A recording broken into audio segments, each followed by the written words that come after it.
something I've been thinking about.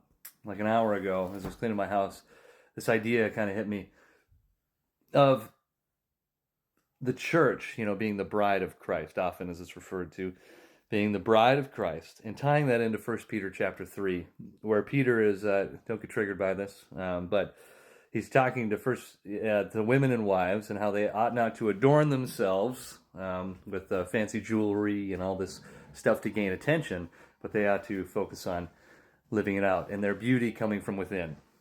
And I was thinking about oftentimes people in the church who run churches, and I as a pastor myself, I've felt this temptation, right, to pretty up the church, to make everything super fancy and amazing, and because that's attractive. But I was just thinking about this.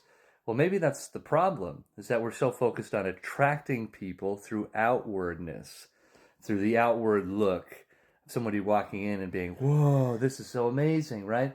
And if you think about it, that's like the big problem people have in church today, right? Is they come in and it's amazing outwardly, but inwardly it's not good. Inwardly it's ugly. And so I was thinking, well, maybe as pastors, I don't know if there's other pastors, even Christians out there that are thinking about this. Well, maybe our focus ought to shift. It's not about outward beauty.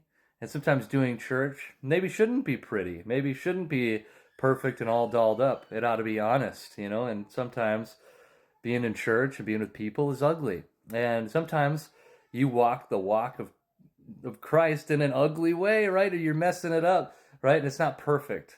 And I think that maybe that's what the people of our world are missing, right? Is an honest church, one that isn't putting on a front, one that isn't just trying to appear beautiful, but one that really is beautiful on the inside.